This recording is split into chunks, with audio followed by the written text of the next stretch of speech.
Alors je suis face aux représentants de l'église de Makita. Plateau. De Makita Plateau en Konjok. Ils vont vous adresser quelques mots et vous verrez bien ce que c'est. Oui, le monde est devenu un village planétaire et nous nous retrouvons en Konjok.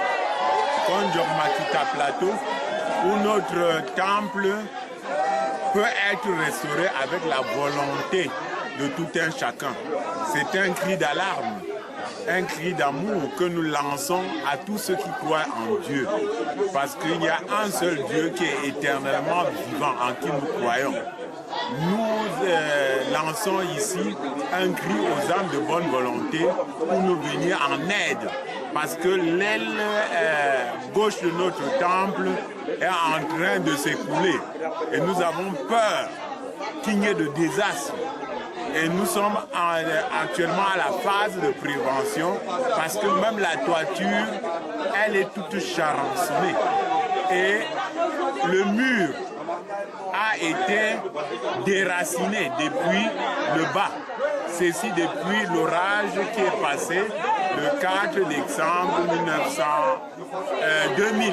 2012. Et à cet effet, nous avons un regard vers le monde parce que même la basilique Saint-Pierre de Rome n'a pas été construite en un jour. Chaque année, il y a la restauration de ce temple. Et nous demandons également aux gens de nous venir en aide parce que notre temple est en décrépitude. Et nous voulons le restaurer. Ce qui demande qu'on mette tout le temple en bas. Et nous ne pouvons pas laisser les communautés de Makita Plateau en divagation. Parce qu'ils ont besoin d'un lieu de prière. Et une maison de prière s'avère être très importante pour le devenir de notre communauté parce qu'il s'agit de l'église évangélique du Cameroun, de Konjok. Et Konjok est un tout petit village enclavé. D'ailleurs, à travers les divers reportages qui sont passés dans plusieurs chaînes de télévision, on a montré notre temple qui est complètement détruit. Vraiment les yeux tout droit vers tout un chacun. Je les lève pour demander le secours. Nous sommes au Cameroun, bien sûr, mais c'est une toute petite localité qui est même enclavée. Et nous ne pouvons rien par nos propres et maudiques moyens. Nous sommes un peuple de petits paysans. Et nos ressources ne nous permettent pas de faire ce temple qui a été construit par nos parents il y a de cela 20 ans. Comprenez donc pourquoi notre détresse. Ça, c'est un cri que nous lançons aux âmes de bonne volonté à travers l'Afrique et le monde, qu'ils comprennent dans quel état nous sommes. Nous ne voulons pas qu'il y ait une calamité, que le temple s'effondre, tue les gens et que l'actualité soit à la une pour dire les gens sont morts là-bas. C'est un acte préventif et nous avons une autre vision pour ce temple, que chacun nous aide à le rebâtir, à donner un autre aspect à cette maison de prière dans laquelle nous invitons chacun de prier de cœur et être avec nous en âme et en pensée. Merci. Ok. Vous pouvez vous présenter, s'il vous plaît? Oui, je suis ancien d'église, retraité d'ailleurs, de cette église de Makita. Je suis ancien d'église depuis 25 ans. Et c'est grâce à nos petits moyens que nous avons eu à bâtir ce temple. Depuis mon âge de jeune travailleur dans l'administration, jusqu'à mon retour au Beka et au village, j'ai toujours eu à participer à la construction de ce temple. Je m'appelle M. Mankulo et je suis l'un des responsables des travaux de cette communauté. Donc ça, je lance le regard parce que je sais où il y a l'amour, il peut tout avoir. L'amour déplace les montagnes. Quand il y a l'amour, il y a de l'espoir. J'ai l'espoir en tout un chacun parce que je leur tends la main. Et cette main, c'est la main de Dieu que je leur tends. Que le Seigneur les bénisse et qu'il vous bénisse tous. Donc, je donne la parole à votre voisin. Il va se présenter et tenir son discours. Voilà, je suis le révérend Nak Colin, responsable de la paroisse de Makita. Nous saisissons l'occasion qui nous est offerte pour lancer un appel à toutes les âmes de bonne volonté pour nous venir en aide, sans plus entrer dans les détails comme vient de le dire l'ancienne Église. Nous voulons tout simplement faire comprendre aux élites intérieures et extérieures et à tous ceux qui aiment le Seigneur de pouvoir nous venir en aide parce que nous sommes dans une situation où il faut l'intervention de tout un chacun. Parce que quand c'est le domaine de l'Église, il faut que chacun puisse mettre la main.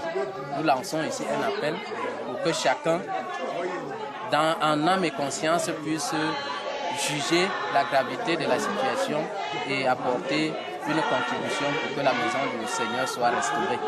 Aux enfants d'un Konjok et au monde entier s'il le faut. Oui, effectivement.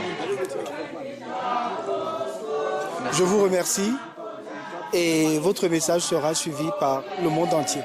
Nous vous remercions également parce que nous espérons que le monde entier va se pencher sur ce problème, sur le problème des malades. Parce que quand on a notre temple qui tombe, nous avons peur, nous sommes des malades, on a besoin de médecins. Et ces médecins, c'est le monde entier, c'est chacun qui est notre médecin. Alors on lance ce message. Mais nous avons espoir que ce message ira tout droit au cœur de ceux qui nous écoutent. Merci. Merci beaucoup.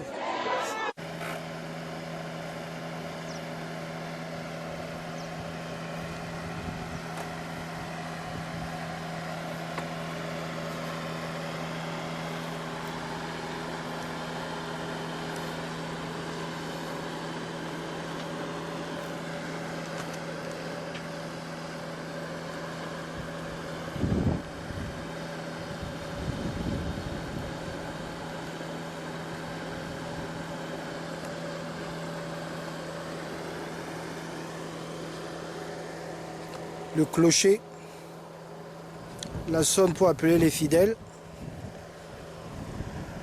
l'entrée principale,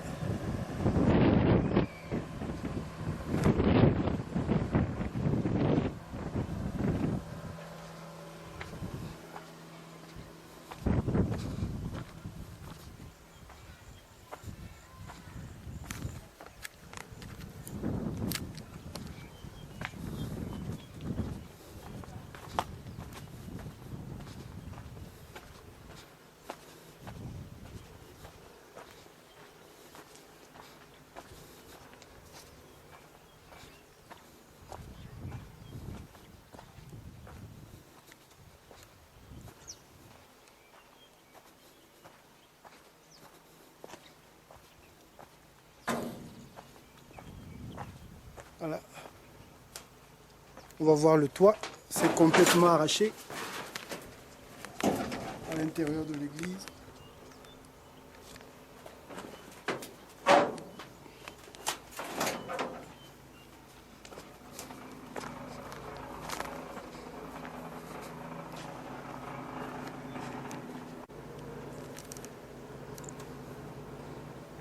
Voilà, le toit est complètement arraché.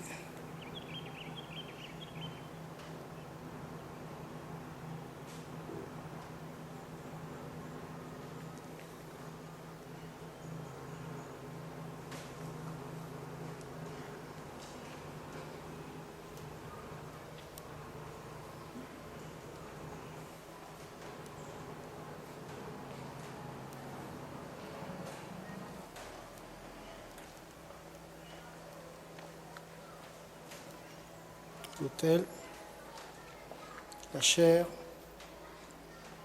complètement à l'extérieur.